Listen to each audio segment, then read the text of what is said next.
What did God create on day 5? And what were the 3 different kinds or groups of animals that God made on day 6? I'm Bridget Stair, and we're going to ask that today on The Rooted 5.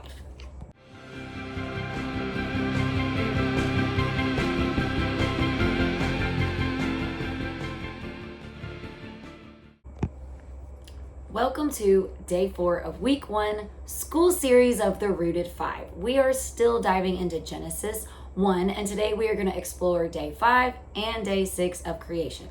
But first, let's review our memory verse. Genesis 1:27. So God created mankind in his own image. In the image of God, he created them. Male and female, he created them. Again, Genesis 1:27. So God created mankind in his own image. In the image of God, he created them. Male and female, he created them. I'm really close. I had to glance a couple times. So for Genesis 1, we're starting at verse 20, and I am reading out of the New Living Translation. Then God said, "Let the waters swarm with fish and other life. Let the skies be filled with birds of every kind." So God created great sea creatures and every living thing that scurries and swarms in the water, and every sort of bird, each producing offspring of the same kind. And God saw it was good. So God blessed them, and saying, "Be fruitful and multiply. Let the fish fill the sea, and let the birds multiply on the earth." And evening passed, and morning came, marking the 5th day. So question 1, what did God create on the 5th day? Question 2, why does it keep saying according to its kind? We heard this with the fruit and the trees. Now we're hearing it with the birds and the sea creatures, after their own kind. What does that mean? And what command did God give to the sea creatures and the birds? It said he blessed them and said, there was something he said. So I'm going to keep going with verse 24 and 25. Then God said, "Let the earth produce every sort of animal, each producing offspring of the same kind." There it is again.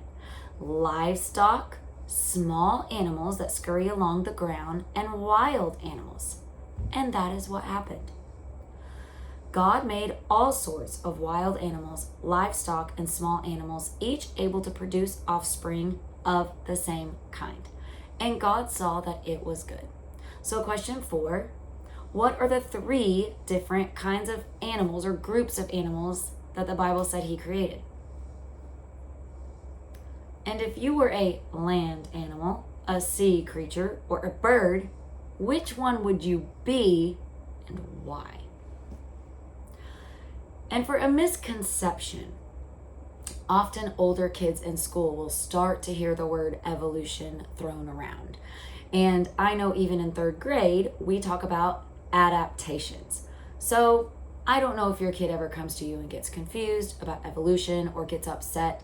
And I try to be very understanding in the classroom. Obviously, I know that just because I'm a Christian doesn't mean I'm assuming everybody else is or believes in creation. However, kids that are Christians and go to church might get really upset when they hear that word evolution. But I try to explain to even my own children, there's a difference in microevolution. That's more of the adaptations, right? That each genetics get passed down, right? And so the beak of a bird might get thicker based upon where it's located or having to break open hard seeds. That is microevolution, and that is something that we have observed in science. However, what we have not observed happening is macroevolution, where a animal jumps from one species to another species. And that is why it keeps saying according to their own kind, because that is how God created the world, is that a bird is going to have a bird, and an elephant is going to have an elephant, and a monkey is going to have a monkey, not a human being. And we have never observed that in the world, where an animal or a human skips or jumps into a completely different species. So I explain to my kids, just when you hear the word evolution, doesn't necessarily right away mean that people think we come from monkeys, but macroevolution is absolutely not true according to the Bible, and we see that in Genesis 1. And for my deeper dive, something fun that we like to do, kind of a fun animal game, and we'll play it in the car, is 21 questions. So someone will pick an animal. And the cool thing is you can kind of get your kids into like the kinds of animals. So you could say, is it a reptile? Is it a mammal? Is it a bird? Is it a fish, right? So you pick an animal, and then they have 21 questions that they can ask to figure out what animal you thought of. So that's it for day 4, and I will see you tomorrow for day 5.